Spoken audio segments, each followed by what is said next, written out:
Hello and welcome to this episode of Inside the Piranha Club with me, Rebecca Clancy. And me, Mark Van Bryant. And you may notice that we are missing Ben. He is not here in what is an incredibly hot Miami. We are downtown. Cheers, Ben. We are downtown, or actually further than downtown. We're in Regatta Harbour at the McLaren fan event.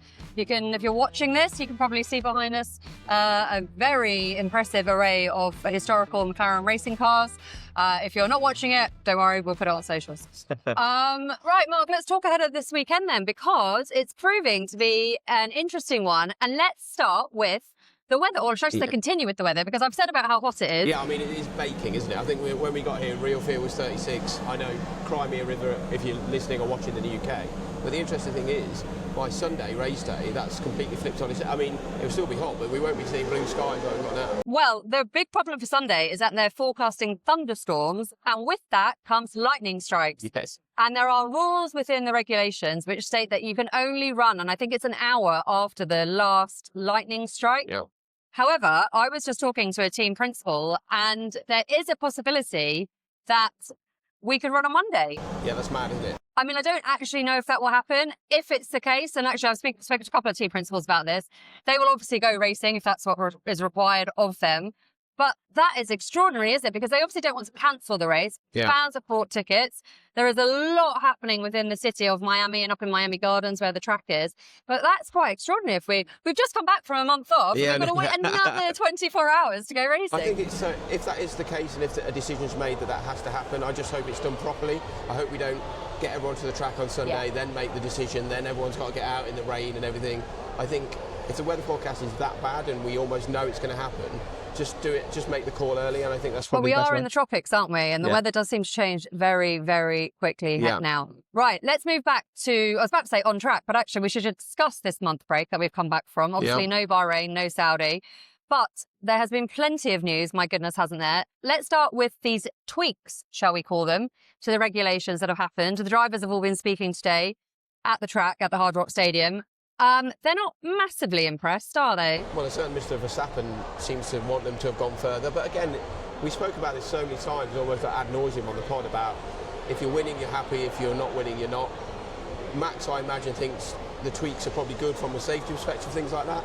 Are they tweaks enough to make such a difference to that Red Bull car they can start competing for wins? Probably not. And maybe that's why that little bit of angst comes from for him, that they haven't just dialed it up a bit more and given him more of a chance to go out there and compete.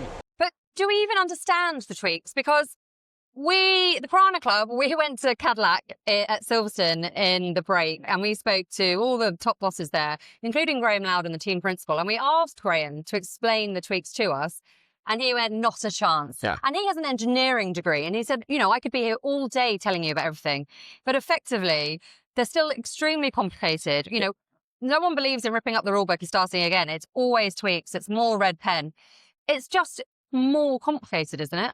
Yeah, it's really strange as well, isn't it, when you've got someone like Graham, and we just said, can you tell us in layman? I think we even said, so that Ben will understand, bless him. And he just said no. And Ben's had to have a lie down, that's why he's not here. Yeah, you look at those, when the news broke and it came through what had been changed, you got halfway down the list and I was lost in that. It might as well have been in a language that you don't understand. Like, I know there will be people watching and there are fans of F1 that will be able to read every little note and be like, that works, this is why, and it's explained to them.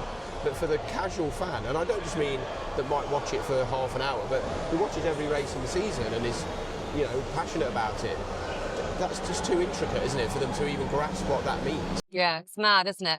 Look, let's move to what's happening on track.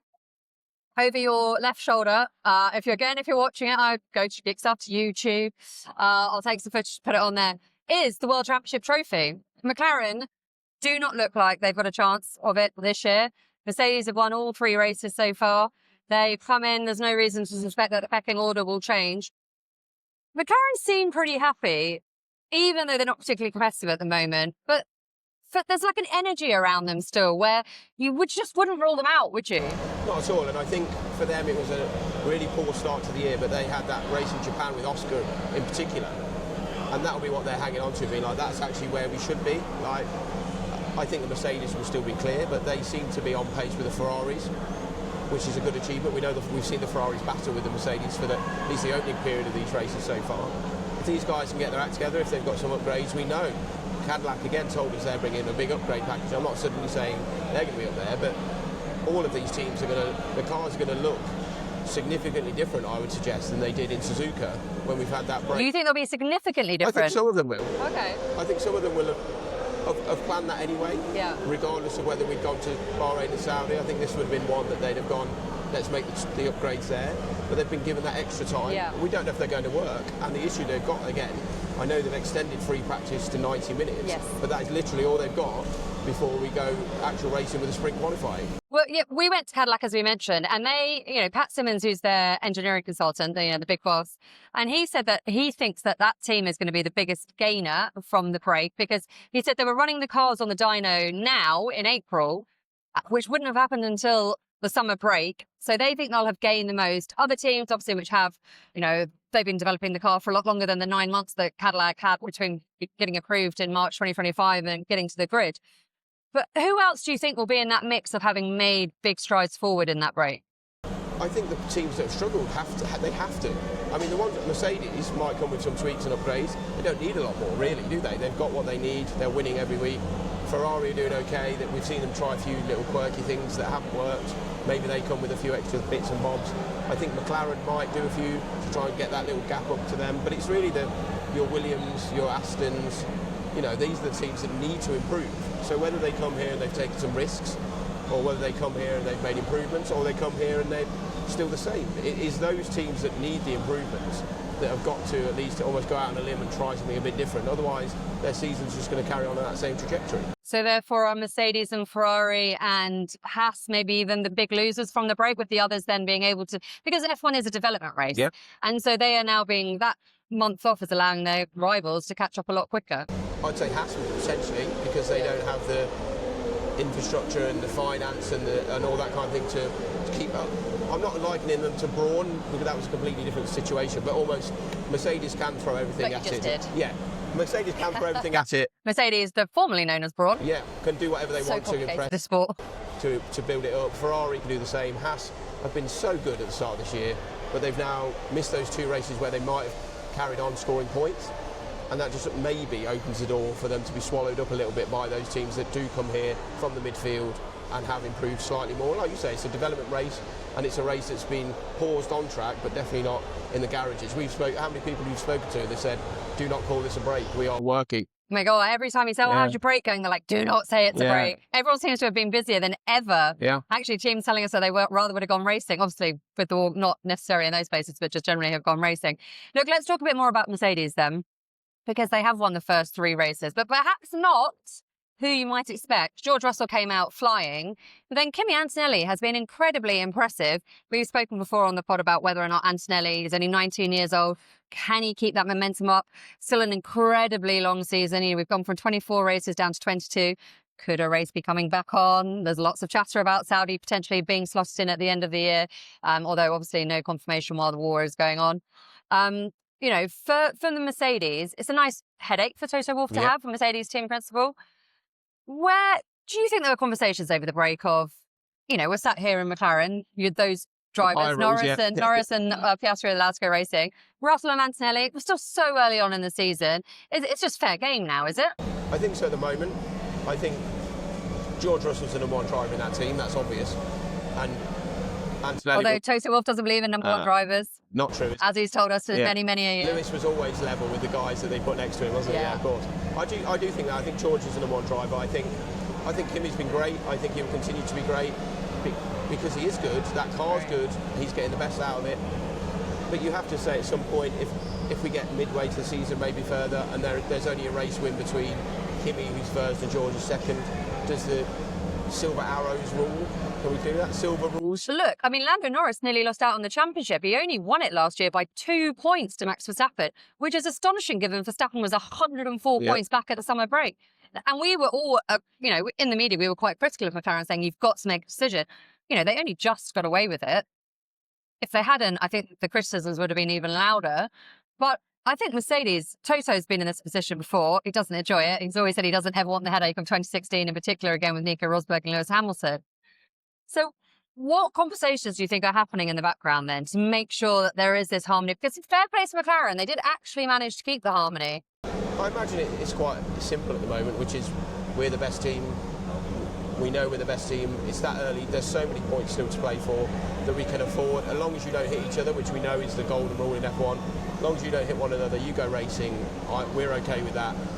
Because they are going to keep extending that gap again, aren't they? Like, again, we mentioned Braun. It's a bit like the start of that season when it was Jensen and Rubens. 6 of 7 he won, yeah. And you just think, Rubens had some bad luck. I know he threw a bit of shade around, but that's what it was. You can just go racing when you are that clear. Yeah. And McLaren thought that last year. They thought they were okay doing that, and then all of a sudden this looming spectre of Max Verstappen was getting bigger and bigger. Well, Piastri's lead was about 44 points at one point, wasn't it? And yeah, you're right. They did almost trip over, but I think that was special circumstances in the sense that Max put in one hell of a season. Oh, amazing. And he's Max. Yeah, second half of the season was largely untouchable in terms of what he was getting out of his car compared to everyone else.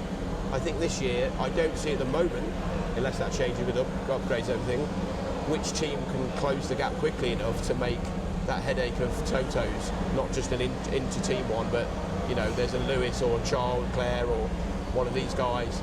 I think the gap is so big at the moment that you can almost afford to just let his two go racing. Oh, it's a lovely segue into Ferrari, that, Mark. Thanks very much. But let's talk about Ferrari. I don't know if I agree with you, actually. I don't think Ferrari are that far back. So on qualifying, Ferrari are faster. Straight line speed, Ferrari are faster. But it's the race pace where Mercedes have all the advantage. We've seen these tweaks. I'm not even going to remotely pretend that I understand how they translate to a Sunday or potentially Monday if the weather decides to not play ball. But Ferrari have been really impressive. Lewis Hamilton's definitely got his mojo back. I mean, I don't personally think he ever really lost it. He just absolutely hated those ground effect cars. Is Kim Kardashian here this weekend? We don't know. Nor do I really care, if I'm being totally honest. But, you know, I think Lewis Hamilton looks great. Charles Leclerc is utterly fantastic and doesn't get enough credit for how good he is, in my opinion. He is not got the best record between qualifying and wins, but I think that says more about how good he is at qualifying than his racecraft. I think he is an utterly phenomenal driver. I think Ferrari, if they can sort out their mistakes, which I'm surprised they're still making, you know, still making them for 30 years. Oh, and I mean, it's so Ferrari, isn't it? Yeah. I just think they need to. I think Ferrari could be there almost if they could get out of their own way.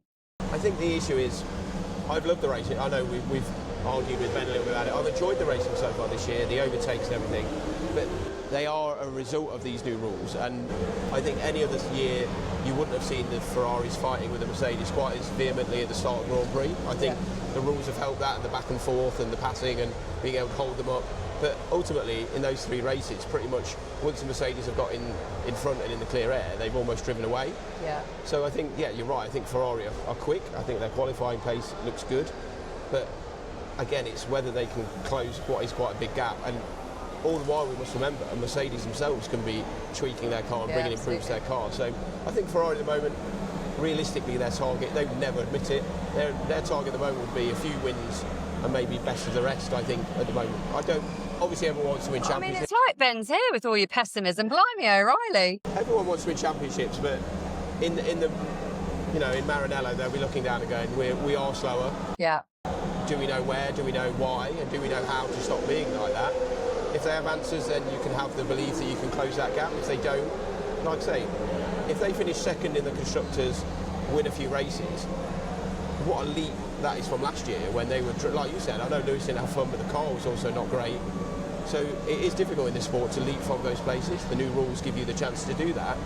And if it is Ferrari that benefit, and Mercedes obviously, then it could be good for the sport in the next few years that we've got two of the biggest teams, and McLaren knocking around as well, actually competing at the top. But we're not even talking about Red Bull. And you know, we mentioned it at the top of the podcast about Max Verstappen still not happy. I mean, ultimately, we don't know until they sit in the cars again how it's going to transpire and what it's going to look like. And you feel like Miami might not be where we get a proper indication of the pecking order still. But Red Bull aren't in that conversation at the moment, and there's no really getting away from that. No, not at all. They are not. They're on another page at the moment, aren't they? Like, it's why Max different chapter. It's why Max has been so chirpy with the media. It's why he's so upset. He wields a lot of power in that team, which I think allows him to come out. And if other drivers in other teams, or even if someone on the other side of that garage spoke out the way he has about that car, you'd imagine him getting wrist slapped and gagging orders and all that kind of stuff. But gagging orders. He has the freedom to basically go out and say what he wants to say. So fair play to him. He will go out and say what he wants to say. Yeah. Does that help the team? Well, you tell me. I don't know if it does, to be fair. Well, I'll tell you what, we spoke about how much news there was in the break. GP, Max's race engineer, it was announced that he will be leaving Red Bull at the end of his contract at the end of 27 into 28, I think it is. And he will be joining McLaren. Now, I don't care what you say. Oh, that cheers. Is a full stop. Podcast over. Thanks very much for listening. Bye. That is a big blow for Max. It is a big blow because that relationship between race engineer and driver. Look at Lewis and Bonnet. Exactly. I was literally about to say, we're seeing it with Lewis now. He's currently got a temporary race engineer in still while he waits for his permanent one to come in. He basically, the old one, he wasn't very happy with. He's been moved to a different position. The Bono relationship, that took a while to get going. But when it was, firing all cylinders, my goodness, we saw how efficient that was and how successful that partnership was. The same with GP and Max, because to expect, if not, to be clear about this, your race engineer as a driver is the only voice you hear in your head. When you cross the line and have the checkered flag, sometimes the team principal comes on to get their soundbite in on the TV. World Championship hotline. Yeah, absolutely. What's the number again? Yeah. Phone over there's ringing. Just over there actually. But what if, what was I talking about? You've made me lose my train of thought. Oh, you're fine. You're talking about race engineers being in race engineers being in your ear. Now you're in my ear. Race engineers, because it is the only voice, and they are the person who is telling you someone's coming up behind you, you need to box, this is happening, asking you questions. You're racing, you're braking, you're concentrating on a million things. They are the cool voice in your head. And if you don't trust that voice in your head, that's a problem. It's more than that as well, isn't it? It's personality. Yeah. They understand your personality. Yeah. And when you're snapping back at them, they don't rise to it. We've seen the last few drivers that have won the World Championship, Max, Lewis, Lando, very different guys that need different energy. Yeah, Lando and Will Joseph, his race engineer, they're very close. And Will would very much be in his ear, building his confidence during a race. If he's upset about something, he thinks something isn't working, just almost coaching him through it and be it's a long race, it's okay. Yeah, exactly. Whereas Max and GP were completely different, Bono and Lewis, it's a relationship and it is so strong. And Max is there going, leave me alone. Yeah, and he's like, okay. That's not personal. Yeah, I know to leave you alone. Yeah. And weirdly, you mentioned it, maybe conversely, the Lewis and Adami one from last year shows you that the negative side of one of those relationships can have. So we were here last year, if you remember, when they wouldn't let him pass Charles. They said, go and make yourself a cup of tea while you're thinking about it and all that kind of stuff. That's not like Lewis. That's the kind of stuff he might say flippantly afterwards or in the but he was so wound up last year by that in a situation where he wasn't happy anyway.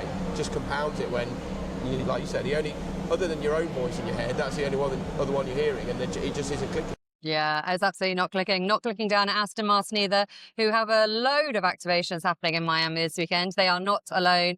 Cadillac, obviously their first home race.